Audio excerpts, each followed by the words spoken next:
बिस्मिल्लाहिर्रहमानिर्रहीम। नाज़रीन कराम, आप देख रहे हैं कराक्रम न्यूज़ नेटवर्क और मैं हूं आपका मेज़बान हसन फ़ारूक उस्मानी। जैसा कि आप लोग जानते हैं कि एक अरशद शरीफ ने एक प्रोग्राम किया था जिसमें वो बार बार कहते थे वो कौन था जिसने ये किया, वो कौन था जिसने ये किया। इसी तरह कोहिस्तान के अंदर वसूली भाई के नाम से एक बज़ कायम है, लोगों के अंदर जहनों में है। हर बंदा जो है अपर कोहिस्तान से स्पेशली लोग हैं, वो कहते हैं कि वसूली भाई ने फ़लाँ जगह पे ये काम किया, वसूली भाई ने फ़लाँ जगह करप्शन किए, वसूली भाई ने ये किया, वसूली भाई ने वो किया। रोज़ाना की बुनियाद पे हमारी साफ़ी बरादरी की तरफ से, सोशल एक्टिविस्ट की तरफ से, आम लोगों की तरफ से पोस्टें लगती हैं, लेकिन वो वसूली भाई का नाम अभी तक मंजर आम पे नहीं आ सका। हमारे कोहिस्तान 3 अज़ला पे मुश्तमिल है जिसमें 8 तहसीलें हैं और इन 8 तहसील के लोगों के बारे में, हर इलाके के बारे में, हर कौम के बारे में हमारे जाग वाले एक बाबा थे, वो एक बात कह गए थे कि फ़लाँ ये इसके साथ ये मंसूब है, फ़लाँ के साथ ये मंसूब है। तो कोलई वालों के बारे में उन्होंने कहा था तुर द कोलई, यानी बहादुरी का जो मनसब है वो कोलई वालों को उन्होंने दिया था। और आज कोलई वालों ने ये साबित कर दिया है कि वाकई ये एक बहादुर कौम है कि वसूली भाई का नाम ये लेने जा रहे हैं, उनको बेनकाब करने जा रहे हैं। जो हिम्मत कोई नहीं दिखा सके ये कोले वाले भाई दिखा रहे हैं। इस वक्त हमारे साथ मुआविया अली भाई हैं, उनसे बात करेंगे। सर, ये वसूली भाई का जो एक ट्रेंड चल रहा है, इस बारे में आपको पता है कि ये कौन है बंदा? सबसे पहले तो हसन भाई आपका बहुत शुक्रिया कि आपने हमें इस अहम मौके पर हमें टाइम दिया। वसूली भाई तो जाने पहचानी शख्सियत है, आप सब जानते हैं, हम जानते हैं। वसूली भाई अपने करतूत की वजह से मशहूर हैं। ये असल में वसूली नहीं, वसूली भाई हैं असल में। तो ये जो बंदा, इसके नाम से ये वाज़े है। तो अपर कोहिस्तान में ये एजुकेशन ऑफिसर था और इसको एडिशनल चार्ज मुफ्ती ने अपने उस पर सिफारिश की वजह से यहाँ पर कोले पुलिस कोहिस्तान में उसको लगाया है। अब यहाँ पर हमारा जो हालिया हमारा जो मसला है, जिसको लेके हम आपके तवस्सुत से अपनी बात आगे पहुँचा रहे हैं। नाम अभी भी नहीं आ रहा उसका? तो उसका नाम मोहम्मद अमीन है। ठीक है, तो एजुकेशन ऑफिसर है अपर कोहिस्तान में करंट, और हमारे यहाँ पर एडिशनल चार्ज उनके पास है। और वो यहाँ पर एक आधे दिन के लिए बस उसका एक मकसद के तहत उसको लाया गया है, वो उसको फुलफिल करके वापस जा रहा है। अब आज जो हम यहाँ पे जमा हुए हैं, हम DC साहब के पास वहाँ पर गए थे इस मसले को लेकर के। हालिया कुछ ये प्रीवियस वीक से कुछ इश्यूज़ सामने आ गए जो कि मतलब हमारे साथ ज़्यादती हुई। हमारे MP साहब तो आप जानते हैं कि वो इस तरह का बंदा है, मुख्तलिफ़ अदालतों में वो वांटेड है, मतलूब हैं, बड़े केसेस के अंदर वो बंदा है। और उसके जो मतलब काले कारनामे वो सब के सामने हैं। तो मुफ्ती साहब के जो काले कारनामे हैं, उन्होंने उसको इस्तेमाल करने के लिए और अपने जो अप्रोच है उसको लगा करके यहाँ पर जो वसूली भाई को लाया है। ये अब उसका एक बैंक बैलेंस बनाने के लिए एक ज़रिया है जो उसको बटोर करके उसको दे रहा है। यहाँ पर अब जो हमारा मेन मसला यही है कि हालिया यहाँ पे भर्तियाँ होनी थी जो कि हमारे अदालत के अंदर वो इल्तिवा के शिकार हैं। ठीक है, उसने उन जो क्लास 4 की भर्तियाँ थी उसको यहाँ पर भर्तियाँ करवाना चाह रहा है। मुफ्ती साहब का अभी जो टेन्योर है वो ख़त्म हो रहा है, तो चूँकि उसने ये मामलात को जल्दी से वो करके जो अपने हिस्से का वो लेके जाना है। तो अब मामला यहाँ पर ये है कि अदालत एक चीज़ में जिस पर बहस अभी नहीं हुई, ज़ेर इल्तिवा में है। तो ये लोग जो यहाँ पर DO साहब हैं, बादशाह हमारे जो सलामत है, वो इस चीज़ को कर रहे हैं। तो ये तौहीन अदालत है और अदालत की खिलाफ वर्जी कर रहे हैं। अब हम चाहते हैं कि ये जो यहाँ पे भर्तियाँ हो रही हैं ये खिलाफ कानून है, ये नहीं होनी चाहिए। इसके बरक्स हमारे मुफ्ती साहब ने जो यहाँ पर जो अमीन साहब को लाया वो सिर्फ इस मकसद के लिए लाया है कि यहाँ पर जो हमारे कोले के जो लोग हैं उनके साथ वो सिर्फ ज़्यादती करता है और उस बीच में जो बंदे ट्रांसफ़र करके इनको अपॉइंटमेंट करके उनसे सिर्फ पैसे लेता है। ठीक है, उसके लिए अमीन साहब को लगाया है। किसी को ट्रांसफ़र करता है तो उसके बाद में पैसे वसूल करके दोबारा लगाता भी है। ये सारा उसका वो चल रहा है। अब जो मामला है नवाब अली केस के अंदर, वो बंदा वांटेड था, वो उसने बयान हल्फी देकर ये कहा था कि भाई अदालत में मैं आइंदा किसी के लिए अपॉइंटमेंट और ट्रांसफ़रिंग के लिए मैं किसी की सिफारिश नहीं करूँगा। और जाहिद साहब के मामले में उसको सिफारिश की और उसको ट्रांसफ़र करवाया है। अब जो है यहाँ पर इसको एडिशनल चार्जिंग पे उस बंदे को लाया है और यहाँ पर हालिया भर्तियाँ करने ये बंदा जा रहा है। और इसमें हम मैनेजमेंट कैडर के SDO थे हमारी उसके, तो उसको भी यहाँ से रिमूवल करके यहाँ से भेज दिया। और इसी तरह इदरीस लिटिगेशन के अंदर थे, उसको भी यहाँ से वो कर दिया। हालांकि डायरेक्टरेट से उनका ऑर्डर हुआ था 4-5 माह पहले, उनको दोबारा से वहाँ भेज दिया। अब मामला हम यहाँ पे ये बात कर रहे हैं कि जो मुफ्ती साहब का वो जो कारनामे वो तो सबके सामने है। TMA से जो स्कीम्स टेंडर हुए हैं उनके सिर्फ फाइलों के हद तक उसने वो काम किए हैं, फाइल के जस्ट उस तक हैं।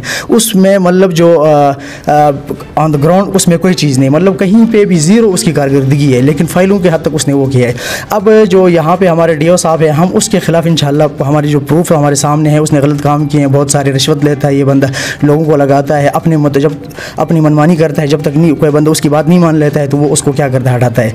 अब हम चाहते हैं कि ये बंदा जो है यहाँ पर एडिशनल चार्जिंग पे है और इसके पास थोड़ी सी टाइम है, ये बंदा एक दिन के लिए आता है, महीने में जो अपना कारोबार है वो करके वापस चला जाता है। हम चाहते हैं कि इस बंदे को यहाँ से हटाया जाए और फिलफौर हमें दूसरा जो एजुकेशन ऑफिसर है वो मुहैया किया जाए। अब मामला यहाँ पर यह है कि इस बंदे के जो काले कारनामे हैं उसके खिलाफ हम इंशाल्लाह अदालत में जा कर के रट करेंगे और इसके तमाम तर जो काले कारतूत हैं वो उसको हम सामने लेके आएंगे। तो मुफ्ती साहब के खिलाफ भी इंशाल्लाह जो टीम है के थ्रू उसने मतलब जो कुछ उसने वो किया है, नहीं माजी में भी उनके बहुत सारे एलिगेशन भी लगे हैं। देखिए मुफ्ती साहब ने ज़कात फ़ंड के अंदर उसका एक बहुत बड़ा मामला था जो हमारे सैफुल्लाह भाई सीनियर साफ़ी आप जानते हैं, उसने उठाया उसको और फिर आपको पता है उसको दबाया भी किया है। अब वो ज़कात के फ़ंड के मामले वो किसी जो मुस्तहिक़ लोग थे उनको नहीं मिला है। अब जाके फिर जहेज़ के जो फ़ंड के मामला आ गए तो वो उसका अपना जो हकदार भाई था खुर्शीद, जो उसका वो मेन बंदा है, उसको दे दिया, हालांकि उसका भाई है। अब वो एक बंदा MP है तो उसने अपने भाई को उससे नवाजा है। तो ये मेन चीज़ें मुफ्ती साहब के मतलब जो कारनामे हैं, मुफ्ती साहब जिस तरह का बंदा है हर बंदा जानता है, हर बंदा मतलब मुफ्ती एक मुअज़्ज़ज़ नाम है, एक मोतबर नाम है, लेकिन वो हर साहिब दस्तार फजीलत नहीं होता। वही वाली बात है कि मुफ्ती साहब के जो कारनामे हैं उससे हर बंदे को गिन आती है कि जिस तरीके से वो जहेज़ फ़ंड, इवन के ज़कात जहेज़ फ़ंड ये चीज़ें नहीं बख्शता है तो वो लोगों को मतलब ट्रांसफरिंग के मद में पैसे लाना या अपने ब्रोकर्स को बीच में ला के बैठाना, इस तरह के मामला करना। और तीसरी बात यहाँ भी ये है कि जो अकबाल है SDO है, ठीक है, मोहम्मद इदरीस को जो लिटिगेशन पे थे उनको इस वजह से हटाया कि बीइंग अ साइंस टीचर उसको हमने वो कह रहा है कि हमने हटा दिया है।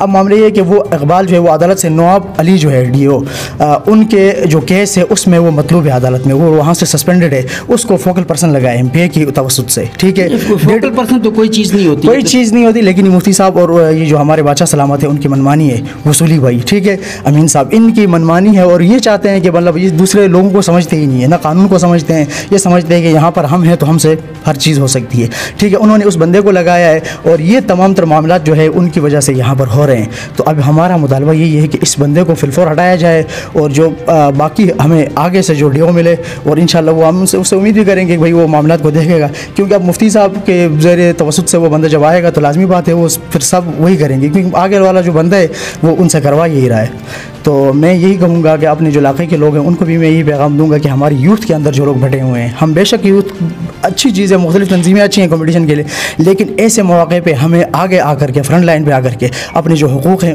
उसके लिए जंग लड़नी चाहिए। जब तक हम अपने हुकूक़ के लिए नहीं लड़ेंगे तो फिर हमारी हालत यही होगी जो मौजूदा भर्तियों में हो रही है।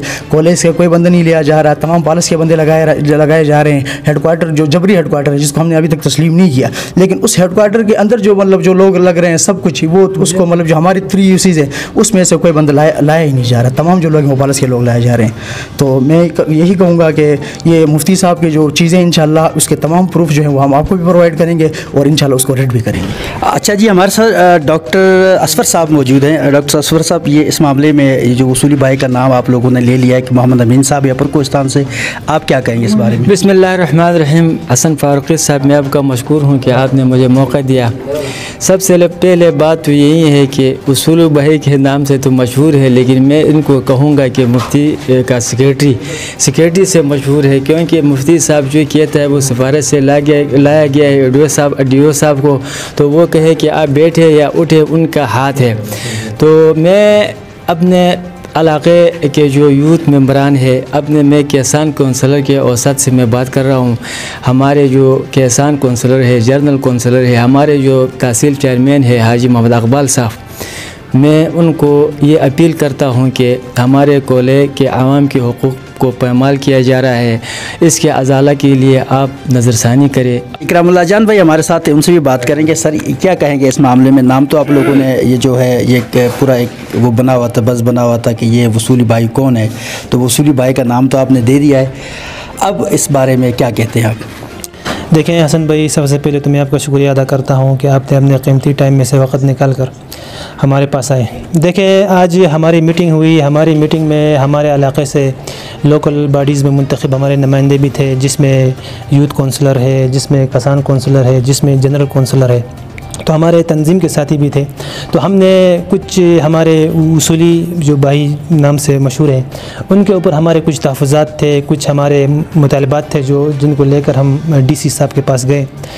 और देखें, मोहम्मद अमीन साहब अपर कोहिस्तान का DO है एक्टिंग, तो अभी देखें अपर कोस्तान कितना बड़ा ज़िला है, एक तो वो अपने पूरे वो ज़िले को हैंडल नहीं कर सकते हैं, ऊपर से मुफ्ती साहब ने उसको एडिशनल चार्ज दिया है इधर कोले पालस का। पिछले महीने हम तकरीबन 10 बार जो है ना ऑफ़िस आए थे किसी काम की वजह से, तो हमें नहीं मिले, मतलब महीने में 1 बार या 2 बार वो ऑफ़िस में होते हैं। दूसरी बात यह है कि मुफ्ती साहब ने अमीन साहब को इसलिए लगाया है क्योंकि अमीन साहब के अगर हम करियर देखें तो अपर कोस्तान में हो या फिर साउथ में हो, उनके करियर जो है इंक्वायरी से भरी पड़ी है। वो ऐसे जो है ना काम करते, मुफ्ती साहब ने इनके करियर को देख कर यहाँ पर इनको एडिशनल चार्ज दी है ताकि मुफ्ती साहब जो है ना अपने नाजायज़ काम उनसे करवाना चाहते हैं। इन नाजायज़ काम में हमारे एजुकेशन ऑफिस के भर्तियाँ हैं और उसके साथ साथ डिसीजन कोटा में हम कोटा वालों को महरूम रखा गया, हमारे ख़ासकर हमारे कोले वालों को, और उन कोटे पर जो है ना ऑफिस से दरख्वास्तें तलब की गई है। अगर हम कोले की बात करें, कोले में डीओ ने कोले से ताल्लुक़ रखने वाले 4 बंदों को डिसीज़ कोटे से अभी तक महरूम रखा है, जिसमें मुनीर अहमद है, अब्दुल लतीफ़ है, असलम है, इबाद वल्द तालेज़र। ये कोले के 4 वो डिसीज़ कोटा के मुस्तहिक़ लोग हैं जिनका आर्डर होना चाहे था लेकिन नहीं हुआ है, पेंडिंग है। उसके बरअक्स अगर हम पालिस के वो 4 बंदों को देखें जिनका आर्डर हो चुका है, यही डिसीज़ कोटा सन के कोटा के ऊपर जो है, जिसमें क़ुदूस है PhD पे उसका आर्डर हुआ है, मोहम्मद अमीन जूनियर कलरक पे उसका आर्डर हुआ है, गुलबदीन क्लास 4 पे उसका आर्डर हुआ है, अब्दुर्रहमान क्लास 4 पे उसका आर्डर हुआ है। एक तरफ पालिस के जो 4 बंदे उनका आर्डर हो चुका है, दूसरी तरफ जो है ना हमारे कॉलेज से ताल्लुक़ रखने वाले 4 बंदे हैं डिसीज़ कोटे से जो मुस्तहिक़ है, उनका आर्डर अभी तक पेंडिंग है। इसका मतलब भी है कि एक तरफ तहसील भटेड़ा जो है उसको जो है ना सरासर नज़रअंदाज किया जा रहा है। एक प्री प्लान जिसे आप कह सकते हैं चीज़ें, क्योंकि मुफ्ती साहब उनको कह रहे होंगे ना कि तहसील भटेड़ा को आपने बिल्कुल नज़रअंदाज करना है, आपने जितने भी काम करने हैं वो पालिस में ही करने हैं। दूसरी बात देखें, तासुब इस इंतहा तक पहुंची है। हमारे एक तहसील भटेड़ा से ताल्लुक़ रखने वाले एक एडीओ थे, मोहम्मद इदरीस, ऑफिस में एडीओ लिटिगेशन थे। उनको एडीओ साहब इस बुनियाद पर हटाते हैं कि वो साइंस टीचर हैं, इनको हटाते हैं। और दूसरा मोहम्मद इकबाल नामी एक शख्स है, वो भी साइंस टीचर है, वो एमपीए का फोकल पर्सन दफ्तर में लगाते हैं। अब आप मुझे ये बताएं कि एमपीए का फोकल पर्सन का काम क्या होता है दफ्तर में? कोई काम होता है? नहीं। ये बिल्कुल जहन में आने वाली बात ही नहीं कि एमपीए का फोकल पर्सन जो है दफ्तर में लगाए। उसके साथ साथ जो मुफ्ती उबैदुर्रहमान साहब ने हमारे कोले वालों से, ख़ासकर तहसील भटेड़ा वालों से जो ज़्यादती की है उसका भी मैं इजहार करूँ। ख़ासकर अपने कोले वालों को ये पैगाम देना चाहता हूँ कि हालिया हमारे ज़िले में क्लास 4 भर्ती हुए हैं। शायद हमारे बहुत सारे यूथ को, हमारे बहुत सारे लोगों को इस बारे में पता ना हो कि 28 भर्तियाँ हुई हैं हमारे ज़िले में। उन 28 भर्तियाँ तमाम के तमाम पालिस के लड़के लिए गए, पालिस के भी नहीं बल्कि मुफ्ती साहब ने अपने ख़ानदान के लड़कों को जो है ना भर्ती किया। बाद उसके भतीजे हैं, बाद उसके कज़न हैं, मतलब उसके अपने रिश्तेदार, अपने ख़ानदान में से उन 28 लोगों को जो है ना भर्ती किए। उन कौन से डिपार्टमेंट में कितनी मतलब वो भर्तियाँ हुई, मैं ज़रा वो भी बताता चलूँ। 7 भर्तियाँ डीपीओ ऑफिस में हुए हैं, 4 भर्तियाँ पॉपुलेशन ऑफिस में हुए हैं, 4 बंदे स्पोर्ट्स में भर्ती हुए हैं, 9 बंदे फूड में भर्ती हुए हैं और 4 बंदे सिविल डिफेंस ऑफिस में भर्ती हुए। मतलब कुल मिला के 28 बंदे भर्ती हुए। तमाम के तमाम ये बंदे जो है ना ये तहसील पालिस से भर्ती हुए। देखें हमारे ज़िले में 2 तहसीलें हैं, एक भटेड़ा है, एक वो पालिस से। आप सरासर एक तहसील को जो है नज़रअंदाज कर रहे हैं। तो मैं फिर ये पैगाम देना चाहता हूँ तमाम यूथ्स को, मैं पैगाम देना चाहता हूँ, चाहे जो भी हो, जिस नाम से यूथ हो, मतलब हमारे बड़े हो, मतलब हमारे कमेटी वाले, सबको ये पैगाम देना चाहता हूँ कि हमारे हुकूक गज़ब किए गए हैं, हमारे हुकूक गज़ब किए गए हैं और हमें कुछ करना है। अगर हम नहीं करेंगे ना, मतलब कोई नहीं आएगा, हमारे अलावा और कोई नहीं आएगा। हमने कदम बढ़ाना है, हमने अपने हुकूक की बात करनी है और मरते दम तक जो है ना अपने हुकूक की बात करनी है। इंशाअल्लाह ताला हमने बाकायदा तौर पर डीसी साहब के पास हम गए थे इन चीज़ों को लेकर। डीसी साहब ने हमें 7 दिन का टाइम दिया है और 7 दिन के अंदर अगर हम देखते हैं हमारे मुतालबात अगर पूरे होते हैं तो ठीक है, अगर ना हुए तो फिर हम अपना अगला जो लाहे अमल है उसका ऐलान करेंगे। अगला जो हमारे लाहे अमल है वो हम इंशाअल्लाह आवाम को सड़कों पर लाएंगे, एहतजाज का सिलसिला हम शुरू करेंगे। अच्छा जी, अच्छा हमारे साथ इस वक्त एक और साहब हैं, वो भी बात करना चाहेंगे जी, क्या पैगाम देंगे आप? शुक्रिया हसन फारूकी भाई। पैगाम तो मैं अपने कोले वालों को ये देना चाहूँगा कि जो हालात है वो तफसीलन मोया भाई, इकराम भाई, असबर भाई ने आप सबको आगाह किया, तफसील से बात की। अभी पैगाम ये बाकी है कि हमें सब मिल के यूथ हो, जो हमारे सियासतदान थे 22 कैंडिडेट तहसील भटेड़ा से, तो उनको भी आगे आना चाहिए। अगर अभी भी हम नहीं आएंगे तो फिर कब आएंगे? पहले भी कोले दीवार से लगाने की कोशिश की गई, अब भी कर रहे हैं। तो मुफ्ती की हालात ये है कि मुफ्ती उबैदुर्रहमान की उसने तहसील भटेड़े से भी काफ़ी वोट लिया हुआ है। अगर कम से कम कोले के बाकी आवाम पे रहम नहीं कर सकता था तो अपने वोटरों पे भी वो कम से कम रहम करते, क्योंकि उसके नाम के साथ मुफ्ती के नाम जुड़ा हुआ है। तो मैं ये पैगाम दूंगा कोले वालों को कि ये 7 दिन के बाद हमें कमीशन रिपोर्ट आ जाएगी डीसी साहब की तरफ से। अगर वो रिपोर्ट के बाद हम अपने लाए अमल पेश करेंगे और कोले के पूरे आवाम को बावर कराना चाहते हैं कि इस मामले में हमें जिस तरह हमने धरना दिया था पटन चौक पे वो हेडकोार्टर के बारे में, इसी तरह जब तक हम डीसी के दफ्तर के सामने धरना नहीं देंगे हमारा मुतालबात कबूल नहीं होंगे। अल्लाह हाफिज़। एक और ख़दशे का मैं ज़िक्र करना भूल गया। ये बात देखें असल में मैंने जो बातें जो ज़िक्र किया, जो हमारे जो एजुकेशन ऑफिस में जो पोस्ट अदालत की तरफ से अदालत ने अदालती हुक्म इम्तना दी है अदालत ने, तो वो पोस्टें तो अगर हमें ख़दशा इस बात का है कि पुरानी तारीख के साथ डिस्पैच नंबर लगाकर वो जो है ना उनका आर्डर जारी न करें। ये ख़दशे का इजहार हमने डीसी साहब के पास भी किया था और आज इसी चैनल के तवज्जुह से अपने कौम के साथ भी ख़दशे का इजहार हम कर रहे हैं। जी, आप लोगों का बहुत शुक्रिया। आप लोगों ने सारी तफसीलात बताई, मुफ्ती साहब के बारे में आपने बताई। और नाज़रीन इकराम, ये मुफ्ती साहब है, असल में इनका नाम मुफ्ती उबैदुर्रहमान है, तो MPA हैं ये पालस से। और साथ में दूसरी बात, मोहम्मद अमीन साहब जो है वो अपर कोस्तान में DO हैं और इस वक्त एक्टिंग चार्ज उनको दी गई है कोले पालस से। तो ये जो वसूली भाई का जो एक बज़ क्रिएट था, जो कहानी एक चल रही थी, तो इस बारे में मैं तमाम अपने सोशल एक्टिविस्ट भाइयों से गुजारिश करूँगा, अपने साफ़ी बरादरी से भी मैं गुजारिश करूँगा कि देखें, आप असासा हैं कौम के, आपने लोगों को जगाना है। और आप ही अगर ये पहेलियाँ खेलेंगे सोशल मीडिया पे आके, तो कल आप पे भी उंगलियाँ उठेंगी, सहाफ़त पे भी उंगली उठाई जाएंगी और जो समाजी कारकुन हैं उन पे भी उंगलियाँ उठाई जाएंगी, क्योंकि आप इस तरह की हरकतें करते हैं, ये मेरे हिसाब से ठीक नहीं। अगर आप बात नहीं कर सकते, किसी का नाम नहीं ले सकते तो ना लें। आपको किसी ने आके गिरेबान से नहीं पकड़ना कि आपने फ़लाँ बंदे का नाम क्यों नहीं लिया। ये इशारतन किनायतन लफ्ज़ से गुरेज करें, जो भी हो डायरेक्टली आप उसका नाम लें। जिस तरह कोले वाले भाइयों ने आज नाम लिया है, मैं इनको खराज तहसीन पेश करता हूँ। बहुत ज़बरदस्त काम किया इन्होंने कि वसूली भाई का नाम इन्होंने लोगों के जहनों में डाल दिया है कि ये बंदा फ़लाँ बंदा है, यानी मोहम्मद अमीन साहब है। किसी और प्रोग्राम में फिर मुलाकात होगी, तब तक के लिए अल्लाह हाफ़िज़। बेनकाब करने में आपका भी हाथ है और आपको भी क्रेडिट के हकदार आप भी हैं। चलें जी, बहुत शुक्रिया आपका कि आपने ये क्रेडिट मुझे भी दे दिया। तमाम कोले भाइयों का शुक्रिया और तमाम लोगों का, देखने वालों का, कि जो जब भी ऐसा कोई मामलात हो तो खुदारा इशारतन किनायतन बात से गुरेज करें, डायरेक्टली उसका नाम ले लिया करें। बहुत शुक्रिया जी।